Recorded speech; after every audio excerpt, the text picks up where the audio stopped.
ನಮಸ್ಕಾರಗಳು. 5th standard ಪಾಠ 3 ನವಿಲು. ಈ ಪಾಠದ ಪ್ರಶ್ನೆ ಉತ್ತರ ಅಭ್ಯಾಸ ಚಟುವಟಿಕೆಗಳು ಇಷ್ಟ ಆಗಿದ್ದಲ್ಲಿ ವಿಡಿಯೋಕ್ಕೆ ಲೈಕ್ ಮಾಡಿ, ಶೇರ್ ಮಾಡಿ, ಸಬ್ಸ್ಕ್ರೈಬ್ ಮಾಡಿ, ಸಪೋರ್ಟ್ ಮಾಡಿ.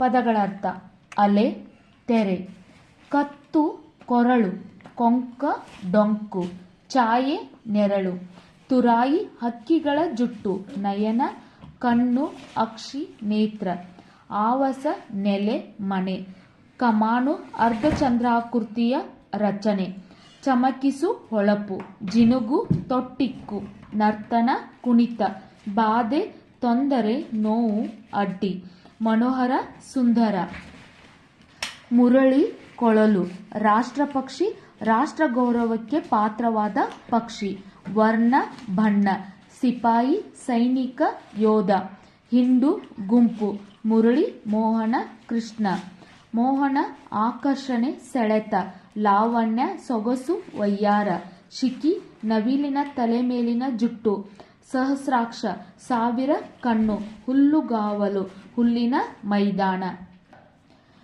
ನವಿಲಿನ ಕಣ್ಣುಗಳು ಹೇಗೆ ಹೊಳೆಯುತ್ತವೆ? ನವಿಲಿನ ಕಣ್ಣುಗಳು ಪಳಪಳ ಹೊಳೆಯುತ್ತವೆ. ನವಿಲು ತಕತ ಎಂದು ಕುಣಿಯುತ್ತದೆ. ನವಿಲು ಯಾವ ರೀತಿ ಕುಣಿಯುತ್ತದೆ? ನವಿಲು ತಕತ ಎಂದು ಕುಣಿಯುತ್ತವೆ. ನವಿಲಿಗಿರುವ ಇತರ ಹೆಸರುಗಳು ಯಾವುವು? ನವಿಲಿಗೆ ಮಯೂರ, ಶಿಖಿ, ಸಹಸ್ರಾಕ್ಷ ಎಂದು ಹೆಸರುಗಳಿವೆ.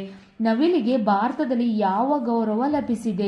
ನವಿಲಿಗೆ ಭಾರತದಲ್ಲಿ ರಾಷ್ಟ್ರಪಕ್ಷಿ ಎಂಬ ಗೌರವ ಲಭಿಸಿದೆ. ನವಿಲುಗರಿ ಯಾರ ಜುಟ್ಟಿನ ಅಲಂಕಾರವಾಗಿ ಬಳಕೆಯಾಗಿದೆ? ನವಿಲುಗರಿ ಮುರಳಿ ಮೋಹನನ ಜುಟ್ಟಿನ ಅಲಂಕಾರವಾಗಿ ಬಳಕೆಯಾಗಿದೆ. ನೀಲಿ ಬಣ್ಣದ ನವಿಲುಗಳು ಯಾವ ದೇಶಗಳಲ್ಲಿ ಕಂಡುಬರುತ್ತವೆ? ನೀಲಿ ಬಣ್ಣದ ನವಿಲುಗಳು ಭಾರತ ಮತ್ತು ಶ್ರೀಲಂಕಾ ದೇಶಗಳಲ್ಲಿ ಕಂಡುಬರುತ್ತವೆ. ನವಿಲು ಕುಣಿಯುವ ರೀತಿಯನ್ನು ವರ್ಣಿಸಿ. ಹಚ್ಚ ಹಸಿರಿನ ಮೈದಾನ, ಕರಿಮೋಡದ ಅಲೆಗಳು, ತಣ್ಣನೆಯ ಗಾಳಿ, ಆಕಾಶದಲ್ಲಿ ಬಣ್ಣ ಬಣ್ಣದ ಕಾಮನಬಿಲ್ಲು, ಜಿನುಗುವ ಸೋನೆ ಮಳೆ. ಆಗ ಹಕ್ಕಿ ಒಂದು ರೆಕ್ಕೆ ಬಿಚ್ಚಿ ಕುಣಿಯಲು ಆರಂಭಿಸಿತ್ತು. ಉದ್ದವಾದ ಗರಿ ಕೆದರಿತ್ತು. ಅದು ಬಣ್ಣ ಬಣ್ಣದ ಬೀಸಣಿಕೆಯಂತೆ ಕಾಣುತ್ತಿತ್ತು. ಕತ್ತನ್ನು ಅತ್ತ ಇತ್ತ ತಿರುಗಿಸುತ್ತಿತ್ತು. ಅದರ ಗರಿಗಳೆಲ್ಲ ಸಾವಿರಾರು ಕಣ್ಣುಗಳು. ಅವು ಪಳಪಳ ಹೊಳೆಯುತ್ತವೆ. ಆಗ ತಕತೈ ಎಂದು ಕುಣಿಯುತ್ತಿತ್ತು. ಇದು ನವಿಲಿನ ಕುಣಿಯುವ ರೀತಿ ವರ್ಣಿಸಲಾಗಿದೆ. ಇನ್ನು ನವಿಲಿನ ಗರಿಯ ವಿಶೇಷಗಳೇನು? ನವಿಲು ಗರಿಯಲ್ಲಿ ಹೊಳಪುಳ್ಳ ಕಣ್ಣಿದೆ. ಅದು ಹಸಿರು ಮಿಶ್ರಿತ ನೀಲಿ ಬಣ್ಣದಿಂದ ಸಿಂಗಾರಗೊಂಡಿದೆ. ಅದರ ಸುತ್ತ ತಾಮ್ರ ಮಿಶ್ರಿತ ಬಂಗಾರ ವರ್ಣದ ಉಂಗುರ ಚಮಕಿಸುತ್ತದೆ. ನವಿಲನ್ನು ಸಹಸ್ರಾಕ್ಷ ಎಂದು ಏಕೆ ಕರೆಯುವರು? ನವಿಲು ಗರಿಯಲ್ಲಿ ಹೊಳಪುಳ್ಳ ಕಣ್ಣಿದೆ. ಅದು ಹಸಿರು ಮಿಶ್ರಿತ ನೀಲಿ ಬಣ್ಣದಿಂದ ಸಿಂಗಾರಗೊಂಡಿದೆ. ಅದರ ಸುತ್ತ ತಾಮ್ರ ಮಿಶ್ರಿತ ಬಂಗಾರ ವರ್ಣದ ಉಂಗುರ ಚಮಕಿಸುತ್ತದೆ. ಈ ಗರಿಯ ನೋಟ ಮನಸ್ಸನ್ನು ಸೆಳೆಯುತ್ತಿದೆ. ಆದ್ದರಿಂದ ನವಿಲನ್ನು ಸಾವಿರ ಕಣ್ಣುಳ್ಳ ಸಹಸ್ರಾಕ್ಷ ಎಂದು ಕರೆಯುತ್ತಾರೆ. ಗಂಡು ನವಿಲಿನ ವಿಶೇಷ ಏನು? ನವಿಲಿನ ಕುಣಿತ ನಯನ ಮನೋಹರ. ಹೆಣ್ಣಿಗಿಲ್ಲದ ರೂಪ ಗಂಡಿಗಿದೆ. ಇದೇ ಗಂಡು ನವಿಲಿನ ವಿಶೇಷತೆ. ನವಿಲನ್ನು ರೈತ ಮಿತ್ರ ಎಂದು ಏಕೆ ಕರೆಯುತ್ತಾರೆ?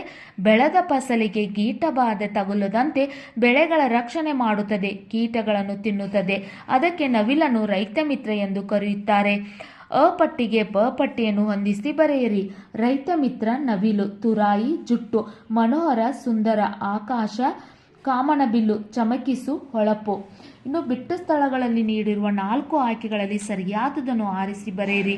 ಷಣ್ಮುಖನ ವಾಹನ ನವಿಲು. ನವಿಲು ನೋಡಲು ಎಷ್ಟು ಸುಂದರವೋ ಅಷ್ಟೇ ಶಿಸ್ತಿನ ಸಿಪಾಯಿ. ನವಿಲು ಇರುವ ಪ್ರದೇಶಗಳಲ್ಲಿ ಇವು ಸುಳಿಯಲಾರವು ಹಾವುಗಳು. ನವಿಲಿಗೂ ಹಸಿರು ಛಾಯೆ ಈ ದೇಶಗಳಲ್ಲಿ ಇರುತ್ತದೆ: ಜಾವಾ ಮತ್ತು ಮಯನ್ಮಾರ್.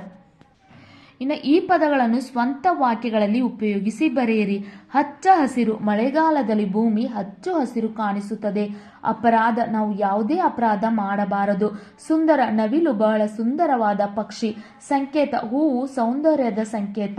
ಮನಸೋಲು, ನಾನು ನಿಸರ್ಗ ಸೌಂದರ್ಯಕ್ಕೆ ಮನಸೋತೆ. ಶಿಸ್ತಿನ ಸಿಪಾಯಿ, ನನ್ನ ತಂದೆ ಶಿಸ್ತಿನ ಸಿಪಾಯಿ. ಕೆಳಗಿನ ಪದಗಳಿಗೆ ಸಮಾನಾರ್ಥಕ ಪದಗಳನ್ನು ಬರೆಯಿರಿ.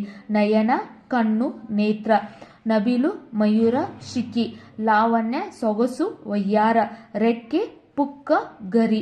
ಬಂಗಾರ, ಚಿನ್ನ. ಇನ್ನು ಕೆಳಗಿನ ಪದಗಳಿಗೆ ವಿರುದ್ಧಾರ್ಥಕ ಪದಗಳನ್ನು ಬರೆಯಿರಿ. ಹಿಂಸೆ, ಅಹಿಂಸೆ. ಆರಂಭ, ಅಂತ್ಯ. ಹೊಗಳು, ತೆಗಳು. ಶಿಸ್ತು, ಅಶಿಸ್ತು. ನಿಮಗೂ ಕೂಡ ಈ ಪಾಠದ ಪ್ರಶ್ನೆ ಉತ್ತರ ಅಭ್ಯಾಸ ಚಟುವಟಿಕೆಗಳು ಇಷ್ಟ ಆಗಿದ್ದಲ್ಲಿ ವಿಡಿಯೋಕ್ಕೆ ಒಂದು ಲೈಕ್ ಮಾಡಿ, ಶೇರ್ ಮಾಡಿ, ಸಬ್ಸ್ಕ್ರೈಬ್ ಮಾಡಿ, ಸಪೋರ್ಟ್ ಮಾಡಿ. Thank you.